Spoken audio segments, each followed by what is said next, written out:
Assassin's Creed, essa franquia maravilhosa dos camaradas encapuzados que lutam por liberdade, que até o momento já tem a incrível quantidade de 13 jogos, isso sem contar os spin-offs, além de livros, filme, quadrinhos e ainda uma série e um anime em desenvolvimento, tudo isso em só 16 anos de existência. Ou seja, ela passou por muita coisa, acontecimentos bons, ruins, e hoje é uma franquia que ainda tem seu espaço e é popular, mas vinha perdendo relevância e impacto à medida que o tempo passava. O hype, a empolgação e a expectativa por um novo jogo não são mais os mesmos. Mas o que aconteceu? Por que essa franquia, que em sua era de ouro foi tão influente, hoje já não é mais? Vamos tentar encontrar a resposta para isso, olhando para alguns jogos dela e tentando entender o motivo disso ter acontecido. Assassin's Creed 1 foi lançado em 2007 para o PS3, Xbox 360 e PC. Era um jogo de ação e aventura com jogabilidade 3D em mundo aberto. Até aqui nada demais, já que naquela geração foi onde começou a surgir inúmeros jogos assim. Mas Assassin's Creed 1 se diferenciava por englobar esses aspectos com outras três coisas. O parkour, impressionante para a época, com animações bem feitas que permitiam o jogador escalar e se mexer em muitos pontos do mapa, o que dava uma autonomia de movimento bem interessante. O stealth, apesar de muito simples, o jogador, se quisesse, poderia realizar algumas ações sem ser notado, aumentando, em teoria, as possibilidades de se concluir uma missão. E, talvez o ponto de maior destaque, a temática histórica, que estava presente em tudo, nas armas que você usava, nas vestimentas dos NPCs, as construções, a geografia do local, o contexto histórico e como ele se conectava à história do próprio jogo, que se tratava do conflito mortal entre os assassinos, grupo do qual o nosso protagonista faz parte, e templários, como eles eram conhecidos até então, duas ordens que tinham seus próprios interesses e divergiam a respeito de um possível caminho que poderia levar a humanidade à paz. Até aqui, tudo bem, temos um jogo interessante, com uma história promissora e, em certa medida, inovador. O problema é que Assassin's Creed 1 é um jogo lento, repetitivo e muito cansativo. As missões principais se resumem em escutar conversa, bater em alguém, roubar um item importante, e depois de descobrir a localização do chefe, você ia até ele e o matava. E esse processo é repetido mais 8 vezes. O mundo aberto, apesar da ambientação legal, não oferece mais nada além disso, porque as missões secundárias também eram repetitivas e muito limitadas, e tinham uma quantidade excessiva de coletáveis. Como se não bastasse, a recompensa por cada uma dessas coisas que você pode fazer é muito insatisfatória. Mas, no meio de todos esses problemas, havia uma promessa, haviam ideias boas, era algo novo, diferente, que se fosse bem feito poderia entregar uma obra incrível, épica, profunda. A Ubisoft percebeu isso e lançou 2 anos depois Assassin's Creed 2, um jogo que é melhor em todos os aspectos, todos. Trilha sonora, história, protagonista, missões, mundo aberto, jogabilidade, parkour, stealth, combate, absolutamente tudo foi melhorado. Com esse jogo, Assassin's Creed deixou de ser um produto inacabado e todas aquelas boas ideias se concretizaram. Ele pavimentou o caminho para a franquia crescer e se consolidar, e isso foi seguido por Brotherhood, o meu favorito. Ele melhorou o que já era bom e trouxe novidades, expandindo ainda mais a franquia e o que ela poderia fazer, tanto que até hoje, empatado com Assassin's Creed 2, ele é o jogo mais bem avaliado dela, com uma média de 89 no Metacritic. Até aqui temos 2 sequências excelentes que deram uma identidade e mostraram que a franquia poderia ir muito longe. Mas aí Revelations é lançado só 1 ano depois, guarde esse detalhe. Um jogo que reutiliza quase tudo do anterior e acrescenta muito pouco. Os gráficos são os mesmos, a jogabilidade, o combate, o stealth e o parkour são os mesmos, a trilha sonora é pior e o mapa é pouco cativante. Ele até tenta trazer um mini-jogo de Tower Defense, que a ideia é legal, mas enjoa muito rápido.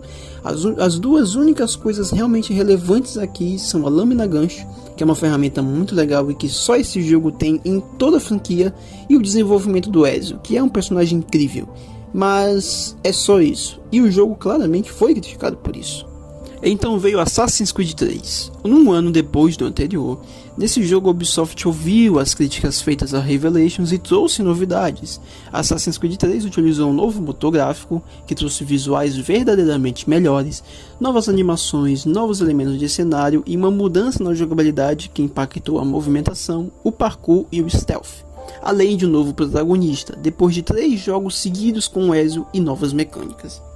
Falando assim, faz parecer que esse jogo foi muito melhor e consertou problemas, afinal, olha quantas coisas novas, mas não foi bem assim. O jogo começa, somos apresentados a Reitan, uma figura emblemática, que é aparentemente um assassino. Você joga com ele até o momento que rola um plot twist, e após isso você descobre que na verdade esse personagem que você controlou por umas 2 horas não é o protagonista.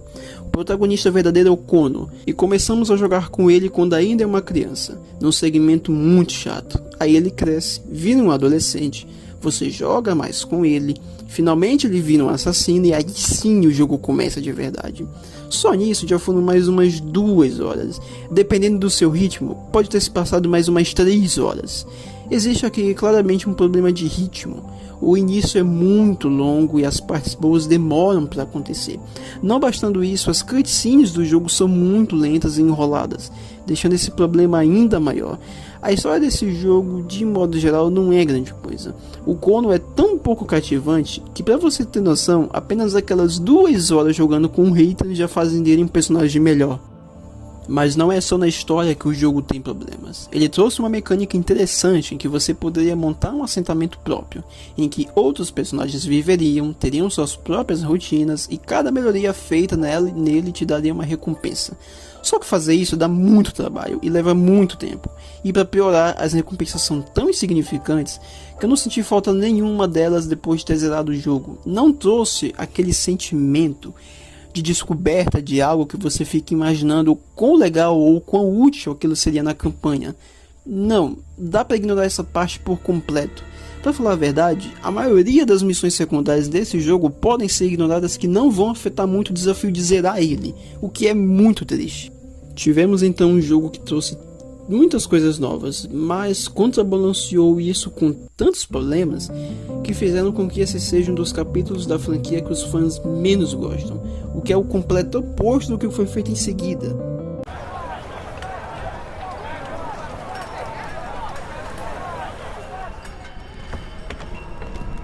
Assassin's Creed 4 Black Flag, lançado em 2013, acerta em quase tudo que o 3 errou.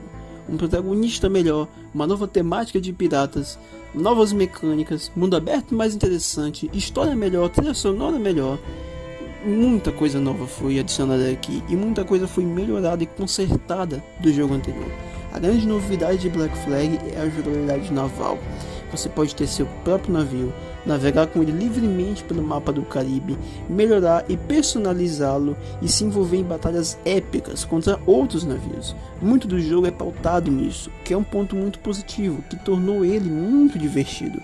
O Edward é um personagem incrível, que tem um desenvolvimento fantástico, não à toa é um dos favoritos dos fãs, e a história não é arrastada, dá gosto de acompanhar e saber o que vai acontecer, completamente diferente do anterior. Foi um acerto e tanto. Mas aí tivemos Assassin's Creed Rogue, que, bem, é um jogo que eu odeio. Lembra que eu disse que Revelations reutilizava muito de Brotherhood e acrescentava pouco? Pois bem, isso foi feito de maneira ainda pior aqui em Rogue. Pense em cada aspecto, cada detalhe, cada mecânica, nas animações, nas missões secundárias. Você vai encontrar tudo aqui. Tá tudo aqui de forma reciclada. O sistema naval tá aqui sem nenhuma mudança? Sim. O esquema de controle é o mesmo? Sim. As animações são todas iguais? Sim. Ele reutilizou até os modelos das construções do anterior? Sim, também. Esse é um jogo literalmente Ctrl+C, Ctrl+V do 4. E diferente de Revelations, que tinha pelo menos algum ponto relevante que merecia ser mencionado, esse aqui não tem nada. O que é pior ainda, pois ele tinha a proposta de trazer uma nova abordagem para a história da franquia, mostrando mais da perspectiva dos Templários sobre o conflito. E essa proposta poderia levar ele muito longe, muito além. Tinha como fazer um jogo muito diferente, muito único. Imagina que uma jogabilidade nova poderia ser implementada. Mecânicas novas, características, maneiras diferentes de interagir com o mundo. Mas você não sente nada disso. Você não sente que está jogando com um Templário aqui. Porque é tudo tão igual ao anterior.